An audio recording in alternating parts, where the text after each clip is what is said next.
Three, two, one. We are live. Apologies for a little bit of that delay there. I just noticed that. Let me drop my chair a little bit. I just noticed that the thumbnail did not save. I'm not trying to clickbait anybody into thinking that it's 91L all of a sudden again. So welcome to the Weather Center. Tonight it is 6:30. Well, now 6:33. I was a little bit on the delayed side. September 25th, 2025. Let me go ahead and grab a link real quick before we get started. Trying to send information out on social media as well. There we go. Okay. So good evening, everybody. Let me make sure to bring the chat out. Let me pop it out, say hello to everybody. We'll spend a little bit of time saying hello, and then we are going to get rocking. We've got a lot to discuss tonight, some very interesting trends that I want to fully break down for everybody. Make sure I have my stuff pulled up. There we go. It's good to see everybody. We've got Jefferson Weather, Atlantic, Zachary, David Lay. It's J.I.E. Justin Short, good to see you. Linda Oblivion, Interstate Chef. T.G. Herman. Thomas Dellinger, good to see you again. Brooke Ward, hello there. Welcome in, Robbie Lynn McCrary. Good to see everybody. Okay, so we'll give it a little bit to let some folks join. Don T. Wilson, a howdy right back at you, sir. Christopher Campfield, how's it going? Crazy weather lately, huh? I do agree. It has been a little on the crazy side. Definitely some very interesting stuff happening out there. And slowly but surely, it does seem like we're trying to wind up what looks to be another backloaded hurricane season. Stick around to the end of the live discussion because I have a couple things I want to touch on about that as well. And I'm probably going to pull up a few tabs as we go through the setup. Big shout out to Tad Thomas. That is right. I do remember before the Daytona 500, we met out there up in Daytona. Great to have you with us tonight. We're going to be watching for everybody on the immediate east coast of Florida and especially up into the southeast United States. So without further ado, let's go ahead and let's get started. We're going to pace ourselves through this live stream as well, okay? I'm going to try to keep it to about 30 minutes, but I want to make sure I get to everything, and as a result, I want to make sure I stick to my script, my notes here on my right-hand side, and I want to hit all the bullet points because we've got a lot to discuss, and we're going to try to do it in a fairly timely manner. First and foremost, though, we're going to work right to left on National Hurricane Center's homepage here. Gabrielle, you can see we have fully transitioned to a post-tropical cyclone, and it has continued to weaken since we met yesterday at 7 o'clock in the evening. We're now down to max sustained winds of 70 miles an hour.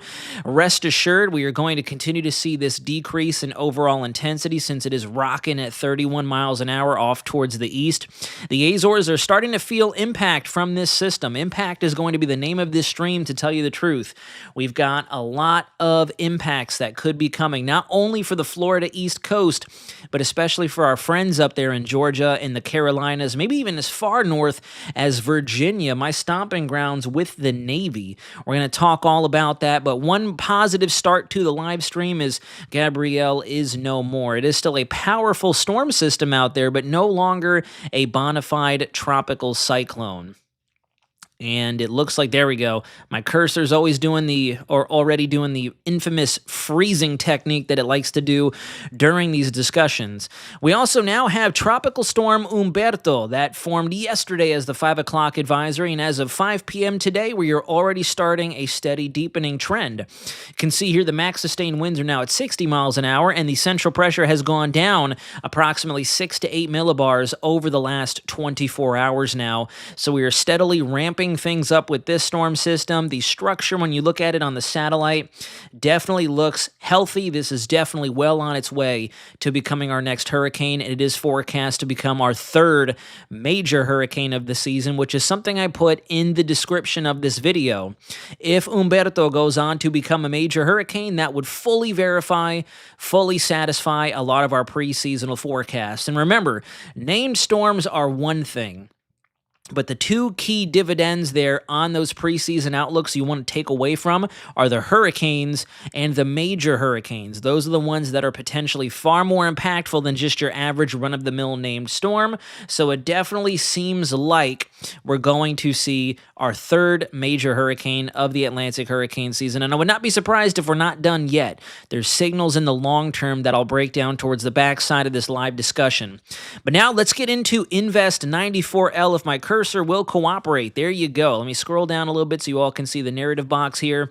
Quite an extensive breakdown. And to tell you the truth, it's more so because the island of Hispaniola is doing a number on this thing in terms of not only helping it consolidate a little bit of additional vorticity, but it's also, I think, really dorking up where our models initialize this feature. Today, we've seen some very interesting up-and-comings ever since ingesting the reconnaissance data that they've been pulling in around and within this feature. National Hurricane Center is treating this as if we have a major hurricane on approach, and as a result, they are more or less tripling down on their efforts to try to really zero in on what is going to occur over the next 24 to 48 hours to 72 hours and then out to 5 to 7 days once this thing is within arm's reach of the Florida Peninsula, and then especially our friends to the north of us in the Carolinas. And rest assured, we're not going to neglect what is happening down there in the Caribbean, as well as what is expected to occur for the Turks and Caicos and the Bahamas. You will likely have a developing tropical system coming across your area, and then it becomes a question of how far to the left, how far to the right, where does it swing, where does it whiplash, where does it boomerang. So taking us out, looking at the broad perspective, let's look at a few different things here. First and foremost, let me go ahead and change the color of my ink here. And now we'll work right, or I should say left to right. Huge amount of dry air. Pretty powerful trough coming across the United States right now. You can see the leading edge of it is kind of working through New Orleans, scraping the southeast periphery of Mississippi, now kind of wandering right across Alabama and Georgia. The Florida Panhandle is beginning to feel some of it as well. This is the mature system that's associated with that front, helping to drive it further towards the east. And also, we have what's left of Gabrielle towards the top right-hand corner. In between both of these systems, we've got massive high pressure, just a bubble of high pressure that continues to get bullied off towards the east as well in response to both of these synoptic features.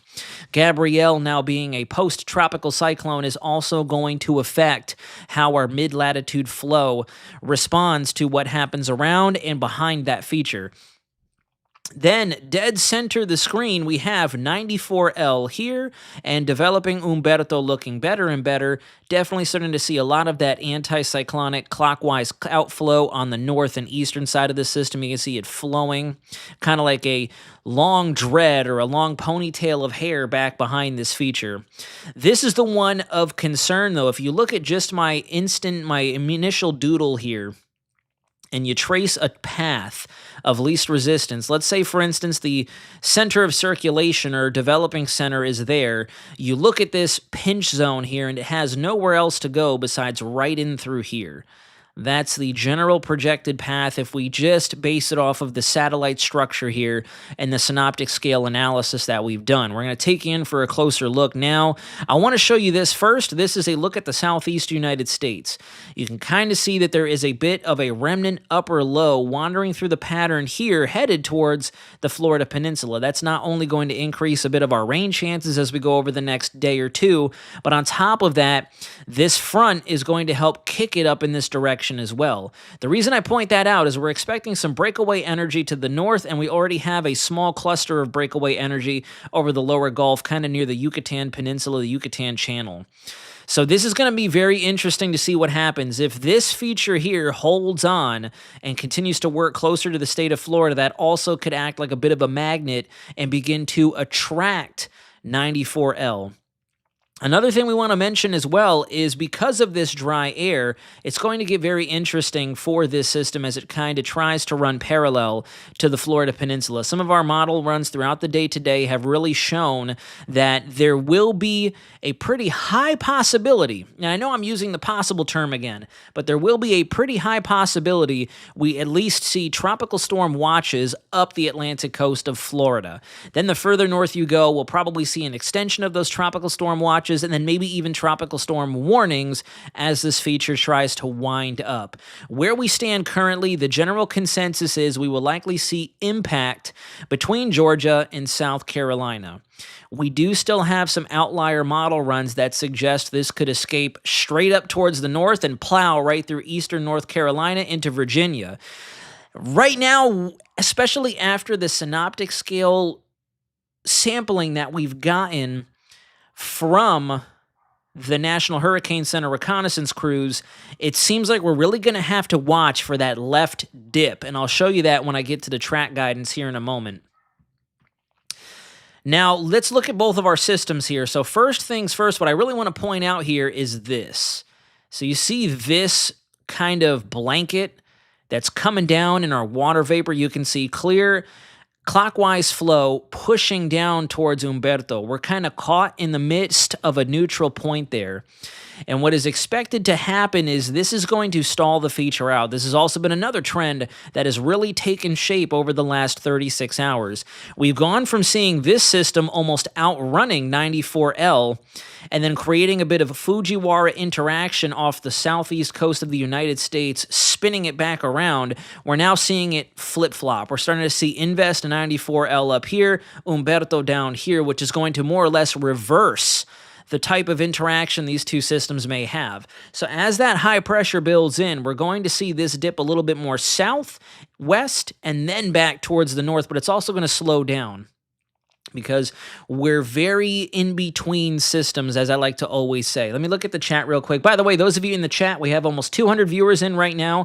If I could kindly ask you to nudge that like button, let's get this information out there so YouTube recognizes it. Unfortunately, my channel has kind of fallen off again. Not too sure why. We've been doing very good with the content, so I need your help right now to get this information out there.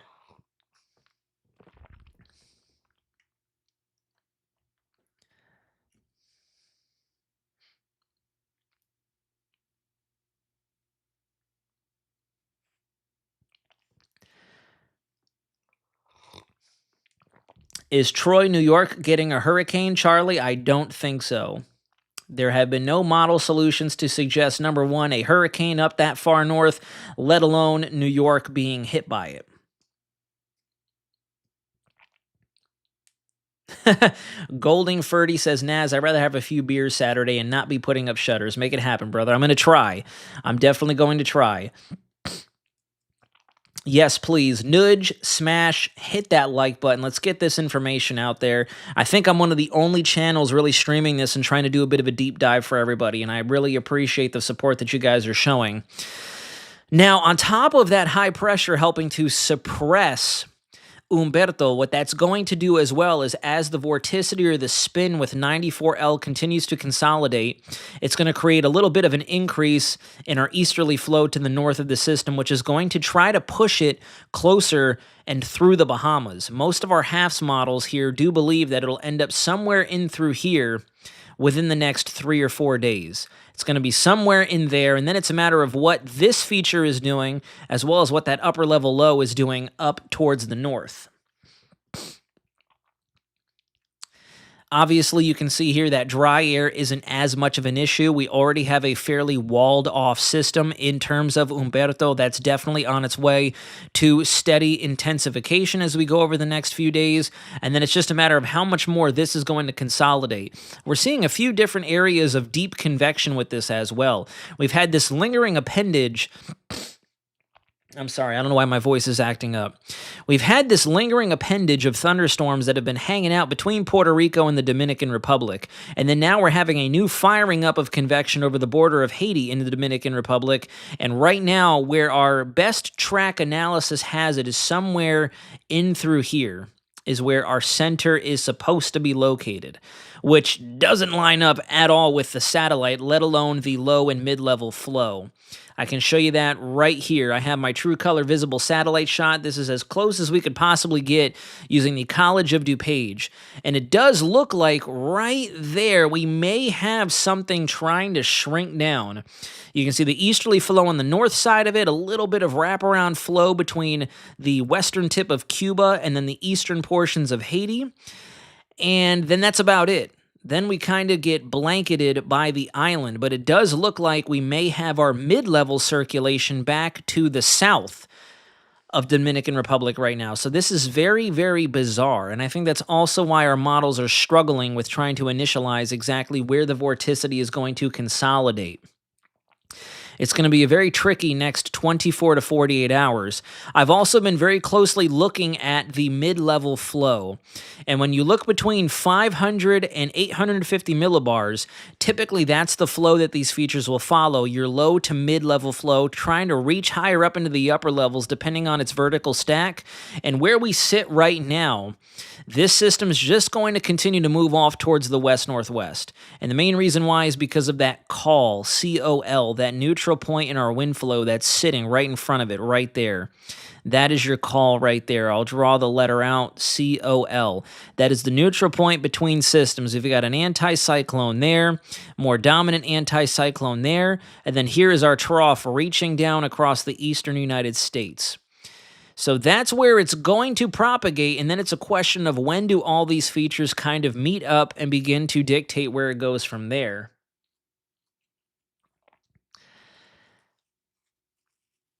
It has not. No, SBKBG, it really hasn't moved very much. Definitely hasn't moved very much. So if 94L makes landfall, does the storm surge be enhanced by the kicked up waves? It very well could be. It very well could be.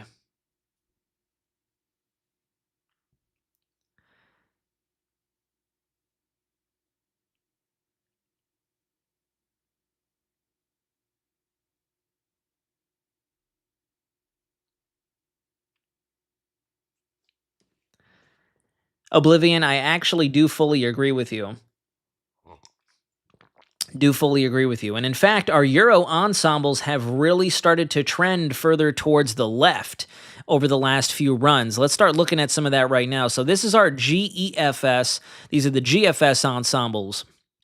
And right away, what I want you to notice here is we have far more of our ensembles now focusing in on the Carolinas and Georgia than we do escaping out to sea. So confidence, ever since models have really pulled in the analysis and the observational data from the recon crews, sampling the environment and sampling the system itself, we've seen a large shift. A pretty large shift. And when I say large, this is a real thing, especially during Erin and then especially during Gabrielle. Erin, especially this hurricane season, we had a lot of other YouTube channels and social media profiles mentioning these shifts with Erin. No, this is a shift.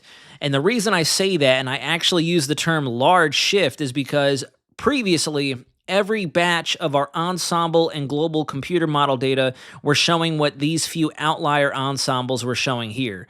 A climb to the north and west and an immediate 90-degree turn towards the right. Now we have gone pretty much to the opposite end of the spectrum now. We're looking at this thing trying to curve back towards the west.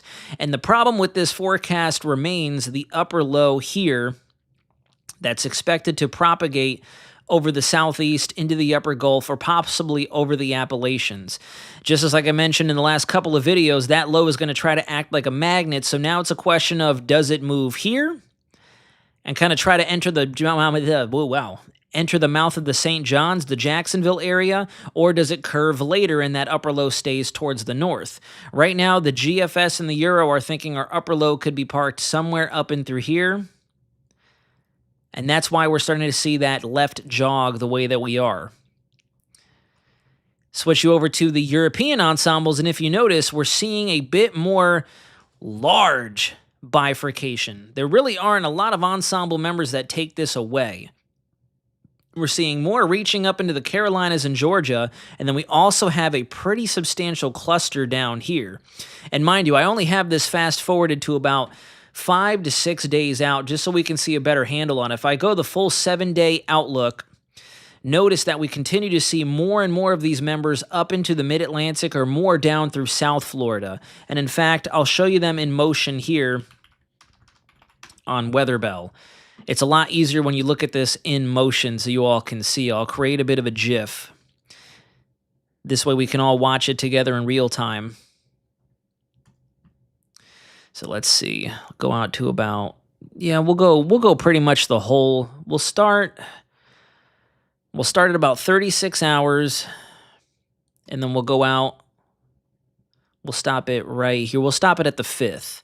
We'll stop it at the 5th of October so you all can see the progression of this.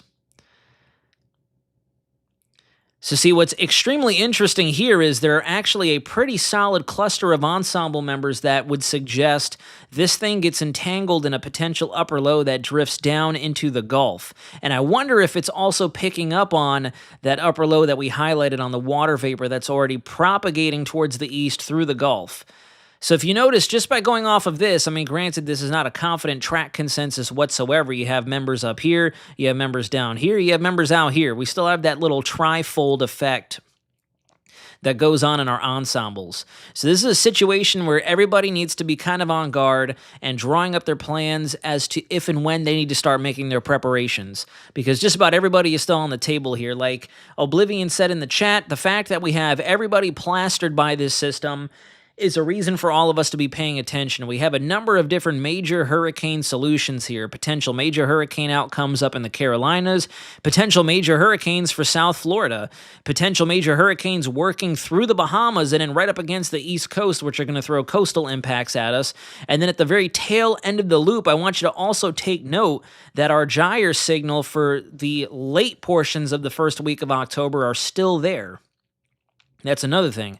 We're also starting to see a bit of a steady uptick on our tropical wave that's expected to come off of Africa over the next couple of days. Now I'm going to move on to our hurricane models, and the reason we're finally pulling this up is we have the 12Z data in, we have new upper air data plugged into the computer models, and we have the recon data plugged into the computer models. And one thing I want you to notice when you look at the HAFS A, we have our upper level cold pocket by this Saturday moving through the likes of Alabama and Georgia, whipping across the eastern Gulf. As that system hangs out there, notice that it kind of sags back towards the south. Sags back towards the south. And then starts to draw in our system. And believe it or not, the HAFS A model today shows northern Florida as the threat.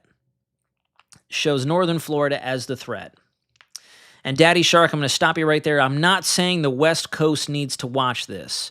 What I'm saying is that the ensembles are picking up on something that could drag this thing as far to the left as the Eastern Gulf. I'm looking at things in layers. I had a conversation with somebody else about this, and they wanted to make it sound like I'm looking at individual ensemble members, and as a meteorologist, that would be very irresponsible of me. And they are this good, Randy. That's why they are available to us, and that's why I'm showing you them, because we have live data plugged into these puppies. So they are a lot more reliable to use now as opposed to 2 days ago when this first became an invest. We also have a consolidating feature down there with a bit of a distinguishable vorticity signature spinning either to the north or to the left of Haiti. So we can absolutely use our hurricane models. I would not pull these up if I didn't feel this was a responsible move on my part. So this is one possible solution. Now, I want you to ignore the landfall as best as you can. We're not using this to show landfall. What I'm showing you here, again, to peel back the layers, are the large-scale pieces in motion here. Upper level low. We've been watching the progression of that for a while now. What Humberto does here, as well as our Atlantic high pressure out over the Atlantic, and then where the system gets steered during the first 3 to 4, there goes my epic pen being silly. The first 3 to 4 days in its life cycle out there. And I really do think we're just going to continue based on what we have right now in terms of our analyzed flow, not our future flow. Our analyzed flow is this feature is going to continue to move generally west-northwest for a while. The key component here is where the trough drops our upper low. How much jet stream energy is still left with our upper level cold pocket, because there are still some discontinuities between all of our computer models.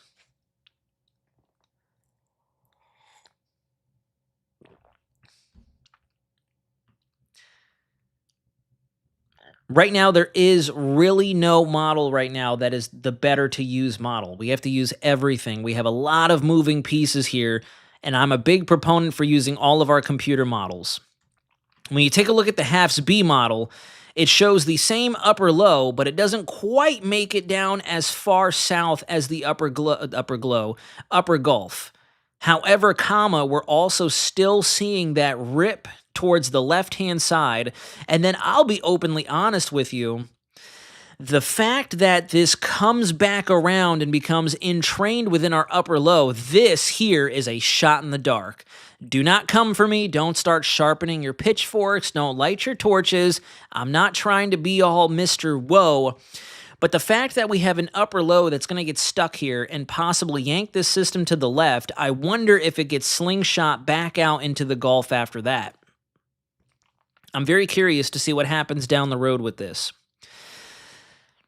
Now, when you take a look at our European model, this is for 12 Zulu. I'm going to notate a couple of different features here if my Epic Pen will cooperate. This is that anti-cyclone. This is the ridge that's going to keep Humberto stuck down to the south. I'm getting sick and tired of my Epic Pen already. I really wish this thing would stop lagging. We're going to create a bit of a force field there in our upper level flow. We're going to have due northerlies associated with that high height center. That's what's going to keep Humberto moving fairly slow. This is our signature with 94L. You fast forward about 24 hours. Notice that we still have a pinch. We have a pinching effect going on right in through here.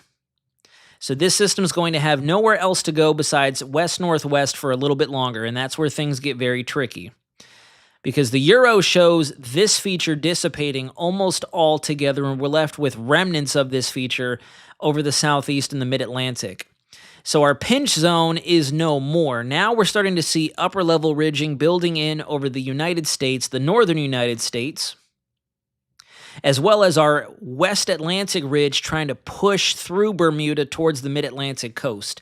So you can see here that this system has nowhere else to go besides a Carolinas landfall, pushing due north, while Humberto really starts to strengthen and try to get a little bit closer to the Bahamas. We've also seen some westward tugs with Humberto over the last 36 hours. It continues to move off towards the left.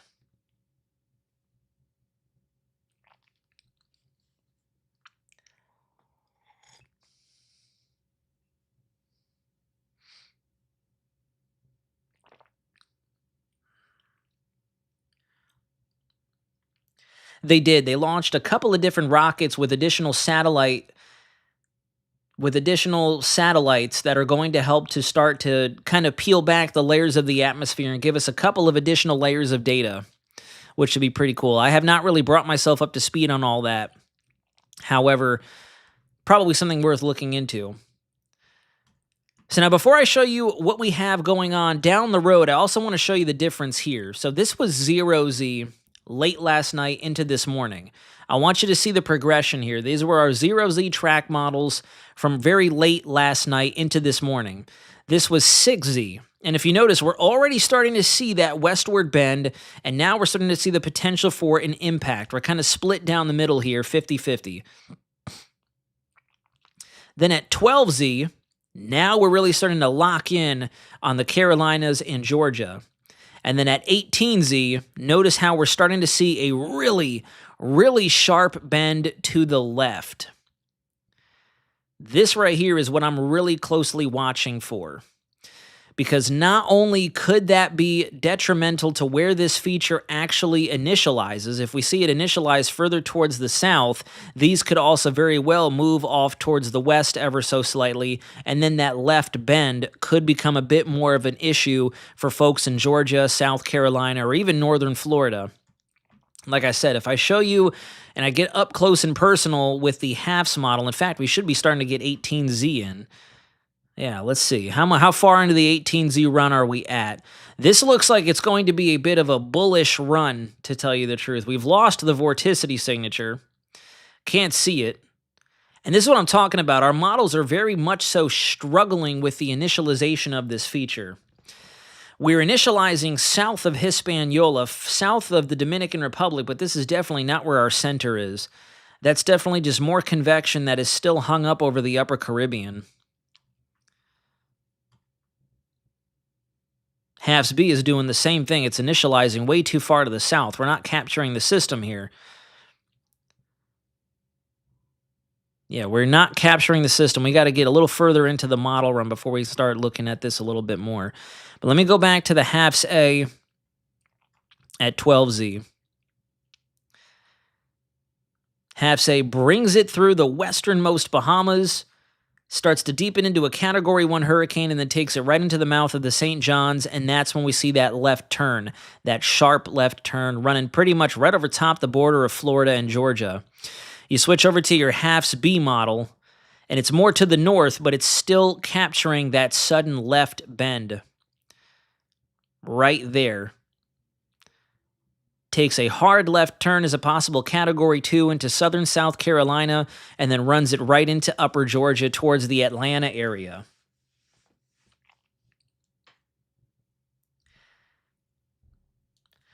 We won't know for sure. We won't know for sure who is going to get hit directly. And like I said, I really want us to ignore the landfalls that each of these individual models are showing. We still have a huge spread. What I'm trying to break down to you right now is that spread, showing you the very differences that we're seeing in all of our computer models. And I think the 18Z outlook right now, we should have our 0Z coming in within the next 2 hours. I want to see if this moves further to the left, if we shift back towards the right, or if we stay the course. But right now, our margin of error is pretty big. Pretty big. Jacksonville all the way up to, I would say, even Cape Hatteras, North Carolina. That is our margin of error right there. In terms of impacts, there's definitely still the potential that this tracks out to sea, but you can see that that is starting to kind of turn the other direction. And that's another reason why I wanted to do this live discussion today, to show you how much of a swing we've seen towards the left as opposed to the right. So now, before I start to take some questions and we get ready to slowly start wrapping up, I also wanted to show you this. This is our latest velocity anomaly that just released earlier this morning. This is 0Z, the 25th of September.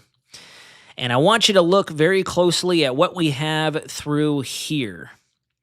Starting to, oh my goodness, this epic pen right there. So this definitely supports the thinking that we will likely see the Central American Gyre make a return after the first 7 to 10 days of October. Starting to see a more pronounced signal and a more believable signal. And if you've been following this channel for a little while now, I've mentioned to you that usually you can start to see when the signal for a gyre becomes a lot more healthy, a lot more trademark, a lot more robust. And I'll show you, for example, I'll use the Canadian model just as an example. Not using it for any type of purpose outside of what I'm trying to convey to you. You can tell when the gyre signal starts to look a lot more real. And I'll show you the 700 millibar layer. And I want you to look down over Central America right in through here. So as you go forward through time, I don't know why it just rewound like that. As we get into October, notice what starts to happen down here. Look at your large-scale flow. You see that? Oh, look at that. I actually didn't even notice that. Did not notice that earlier, that the model is also showing something spinning up in the Western Caribbean there. Yeah, look at that. I did not see that. That's actually brand spanking new to me. But this here, that is a more trademark gyre symbol, because remember, the gyre is not a tropical system. The gyre has nothing to do with tropical systems. What the gyre is a large corridor of very focused vertical motions. It creates large-scale low pressure. It also creates large-scale divergence in the upper levels. And if we switch over to 200 millibars, I'm willing to bet, bam, we've got a tremendous amount of diffluent flow out there on all sides. And the reason I'm talking about this is because this, I do think, is our more real gyre signal that we need to be paying attention to. Even the AI model starts to sniff it out as well. Look at how you can see that trough really digging down over the southeast into the eastern Gulf. We start to see that northwesterly flow coming across South Texas and Mexico, and then you're left with really good divergent flow and diffluence at 200 and 300 millibars over Central America. And you can see it if you switch down into the lower levels right there. There you go. That huge counterclockwise flow down there. That's what I want to see. If I'm going to forecast the return of the gyre, I don't want to see tiny stuff. Oh, look at that. Even the 18Z GFS starts to show it up down there as well. That's what I'm looking for an actual iconic gyre. You can see that whole area is just spinning. Whole area is just spinning, and that's when that becomes a bit more of a breeding ground for tropical systems. Let me go ahead and stop the ensemble loop here so we can take a look at it together. If you fast forward all the way to the end, you start to really see the ensembles continuing to perk up for another system down there near the Yucatan, either the Bay of Campeche or the Western Caribbean. It's that iconic spot. The GFS ensembles today at 12Z, let me go back to 12Z because we don't have the 18Z all the way in, actually show a very aggressive signature down there, starting about October 5th and then moving from there on in. Big time signal down there. That is a very healthy signal with plenty of ensemble members showing something headed up towards the southeast United States. Same thing for your long-range Canadian ensembles. The Canadian ensembles really start to perk up right around that exact same date and time, between the 5th and from there on in, showing a Western Gulf entity trying to escape on out of there. And it lines up excellently with when we look at our velocity anomalies and show that pulse of the MJO coming across.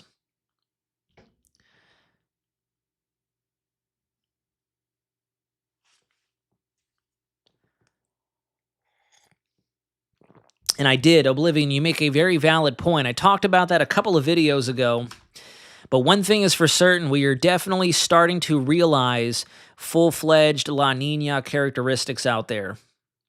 I would honestly think that we are underneath La Nina characteristics by now, truthfully. You look at the Enzo conditions out there, and we have really cooled off where it matters most. Definitely seeing some very vigorous cool anomalies out there, and we're not done cooling yet. I really do think that as we go through the month of October and into November, we're going to fully realize La Nina out there. We're going to probably double dip back into it, and then I'm very curious to see what that does for our season next year. Into the winter, into the spring, and then into next hurricane season. And that's all I'm going to say about next hurricane season. Obviously, we're not going to start talking about that. We'll save that for December, January, and so on. And yes, PM, if you're talking about the gyre signal down there, I fully agree. Definitely a consistent signal and definitely a much stronger signal than we've seen.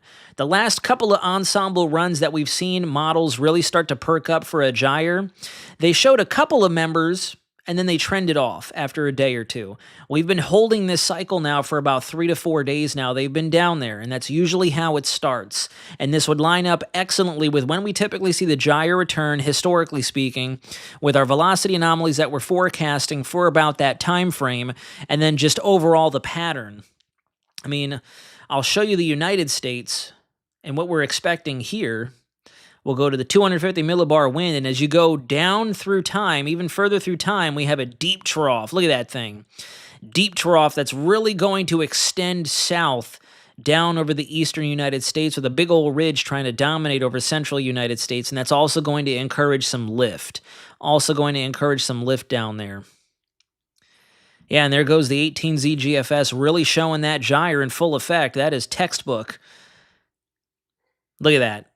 Very, very distinct gyre system down there. And when I say gyre system, I mean the gyre. That right there is a gyre. You can usually tell between a phantom signal, because a phantom signal will just be like kind of a localized little ball of spin like this. That is a gyre in every sense of the textbook definition of it. And there goes the counterclockwise flow down at the surface. You can really see it coming together there. Look at that. Big time. And that lines up once again with that date and time. There's the 5th right there, all the way forward to the back end of the run right there. Look at that. So to begin to wrap up, as we get ready to close out, what I want to remind you is this. Nothing is for certain with Invest 94L. And as some folks have pointed out in the chat tonight, we do still have a disorganized trying to develop area of low pressure. There's nothing on the board just yet. Nothing on the board just yet, so we do still have a lot of time for stuff to wiggle and wobble and change up on us. That is a given. However, it would behoove a lot of you all out there to keep a very close eye on the progression of this system, because of the fact that this is probably going to be a closer graze than we've seen so far this hurricane season outside of Chantal. Chantal, the 60-mile-an-hour tropical storm that made landfall very beginning of July, that was the last time we've come close to the United States. And as we continue to get more data in on this system, I think we're going to see some very interesting evolutions between tomorrow and Saturday. And I do think by Saturday, if not very early Sunday, that's when we'll really start to get a feel for what this system's going to do. Because we're on a very limited time schedule here. We're on a very limited timetable here. When you really sit and think about it, this is one of those short notice storms that could percolate within only a few hundred miles of a major landmass, and then we got to batten down the hatches, just like with Helene, just like with Milton, just like Idalia, just like with Michael, just like with Ian, just like with Nicole from back in 2022. We're in already close proximity to a number of different areas. Oh, yeah, you got to say it right. You got to let it roll, Humberto. You got to let the R roll off. We can't go Humberto.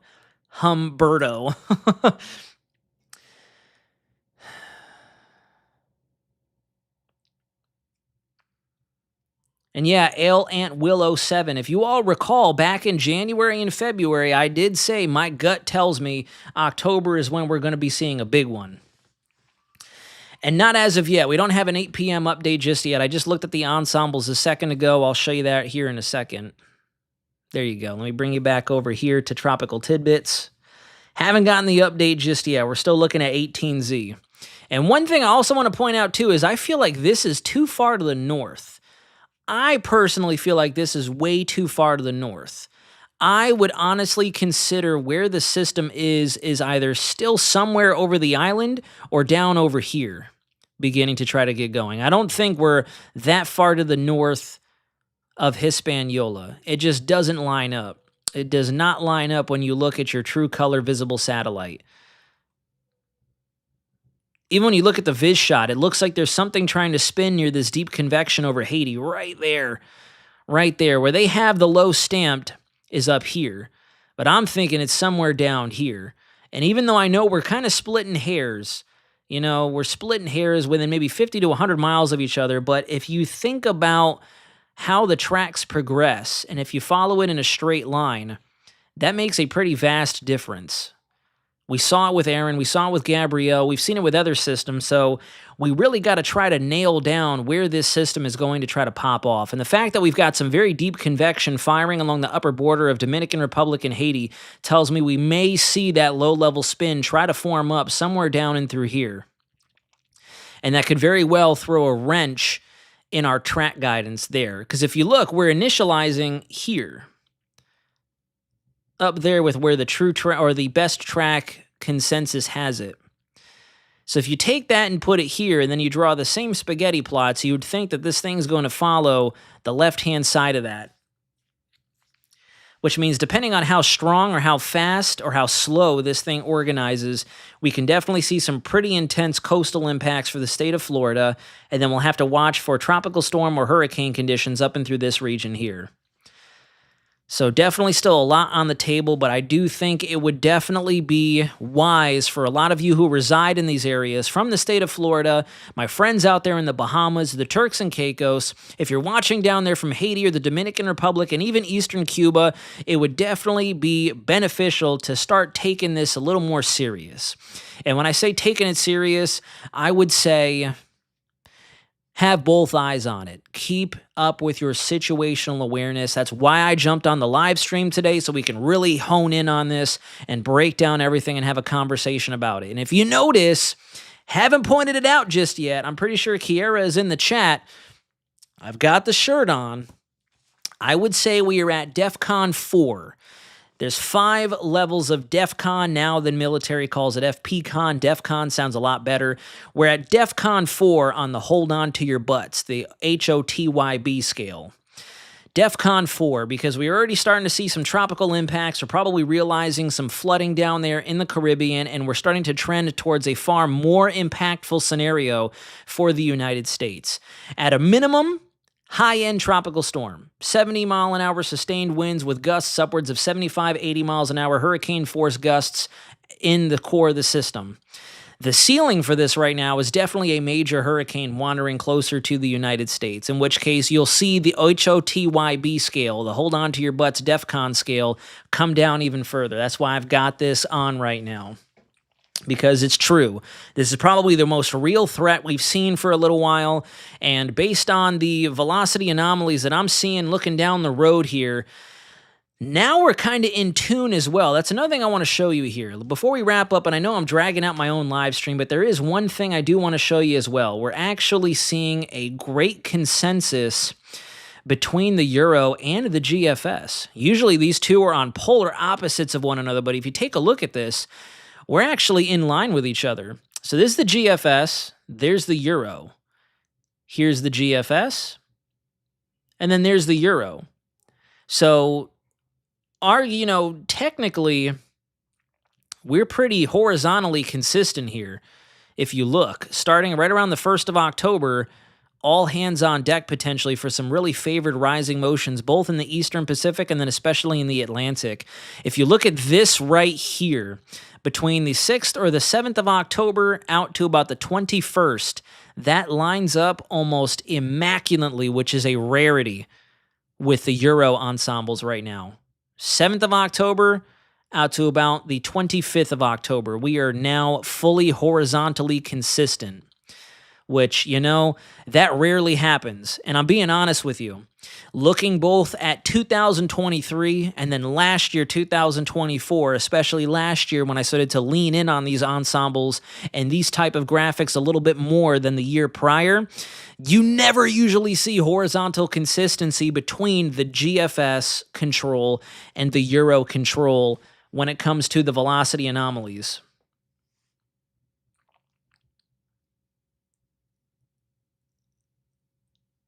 So we'll see. We'll definitely see. Maybe we were right on the money with our very, very early preseasonal forecast. Because again, and I'm probably going to snip it. I'm probably going to screen record and screen grab these old videos to show all of our new subscribers as a part of the Weather Center community that, hey, back in January and February and March, we took some stabs at saying what was going to happen through the entirety of the hurricane season. We saw some pretty big wins. And right now, this makes my gut feeling of a big-time October storm or two that much more real. And for my OGs out there who have been watching since last year, the beginning of this year, you all probably recall my saying that we're probably going to have a spooky season system out there to watch. So it's only a matter of time. But anyways, we're going to get ready to close out the live stream. I will make it a point to either stream or do another video update tomorrow before I get busy with the weekend. I'll be working at the studio this weekend. It's going to be interesting to see what our weather reports look like coming out of there. That's going to be fun. But yeah, we'll see. And I'm actually, if this thing does get going and starts to get a little closer to the east coast of the United States and a little bit closer to the Euro. Somebody just said the Euro. Hold on a second. Before we close out, I just realized we're getting 18Z Euro data in. I want to see something. And I'm not going to pull it over just yet. I want to see if it's worth talking about. Not going to pull you all over just yet. I want to see what is going on out there.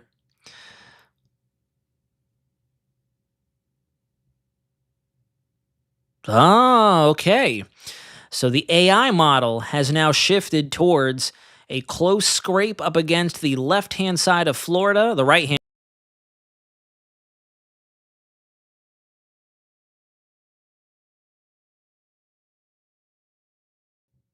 What just happened? Okay. I don't know what just happened. My computer just got all funky on me because I was looking at the Euro. So the AI model is showing a major hurricane going into the Carolinas.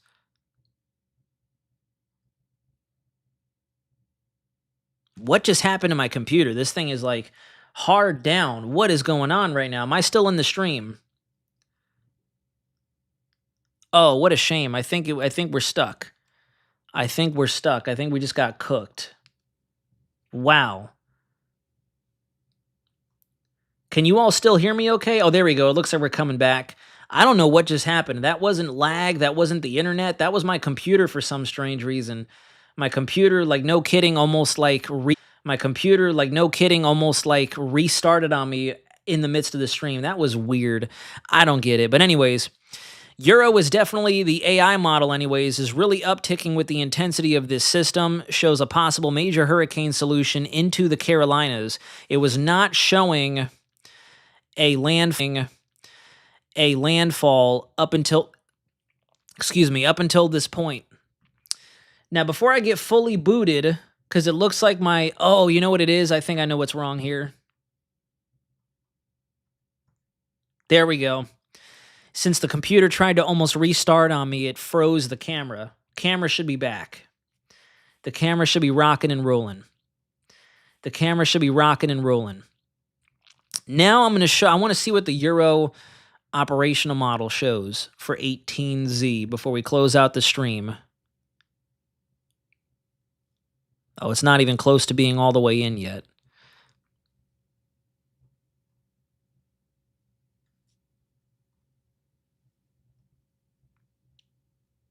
All right. We're not going to wait for the Euro to come in. I will take a look at it once we get off the stream. Let's just take a quick peek at what the 18Z hurricane models are doing. Yeah, see, we are still missing this thing. This thing is initializing so bad. So bad. You can't even see it. We're not even over the storm right now. Yeah, the storm is north of this position at this point, and we're still looking down south of Hispaniola. What a bummer. That is one thing that is strugglesome about these hurricane models. Where is that? I can't get a fix on that. That's 77 west, 25 north. 77 west and 25 north.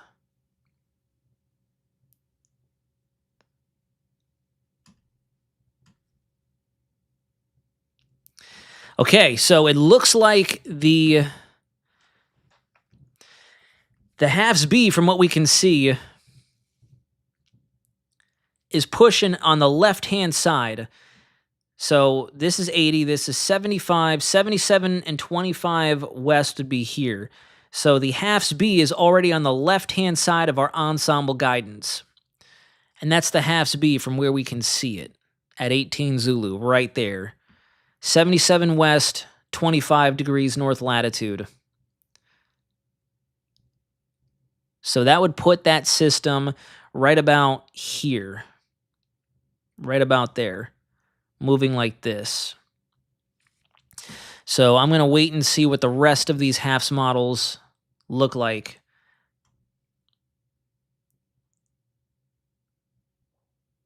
As we get the rest of the data in, because they're going to take forever. All right. I'm not going to delay it any longer. Sorry for that random hiccup. I appreciate everybody who tuned in this evening.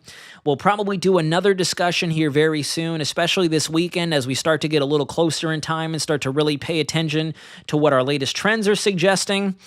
And I'll have another update video out for you tomorrow. Same time, same place, 7 o'clock Friday night here on the Weather Center.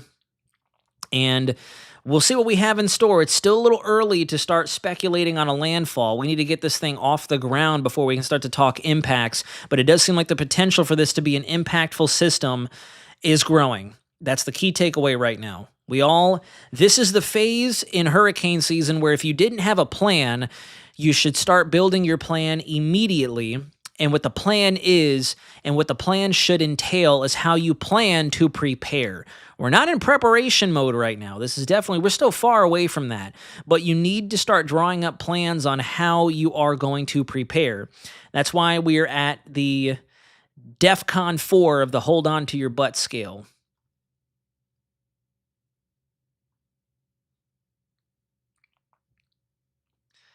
As of 8 p.m., we are at an 80-90 split. 80% chance of development of the next 48 hours, 90% over the next 7 days.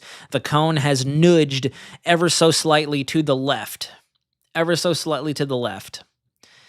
And And that's that. We're going to go ahead and close out the live discussion. Thank you all so much for tuning in on your Thursday, Friday Eve. I appreciate all of our new subscribers. If you haven't done so already, it would kindly mean the world to all of us as a part of the Weather Center community if you consider clicking that subscribe button. For those of you still watching, please give me a little help. Let's nudge that like button. Drop me a comment in the comment section down below upon the conclusion of this live discussion. Let me know if you have any questions, thoughts, or concerns. If you have any questions about anything, feel free to drop me a line. I will be available anytime, anywhere, and I will get back to you at my earliest convenience. And that's all she wrote. We'll talk to you again very soon. Be on the lookout for upcoming tropical updates. We're going to be talking a lot about this over the next 4 to 6, if not 7 days. And yeah, we've got a lot to monitor, a lot to keep track of, and a lot that I'm going to be focusing on for all of you all. But I hope you have a great rest of your night. Don't stress it. Don't worry. We're all going to rock through this together, and I'll see you guys again tomorrow. But until then, this is Weather Center Nazario.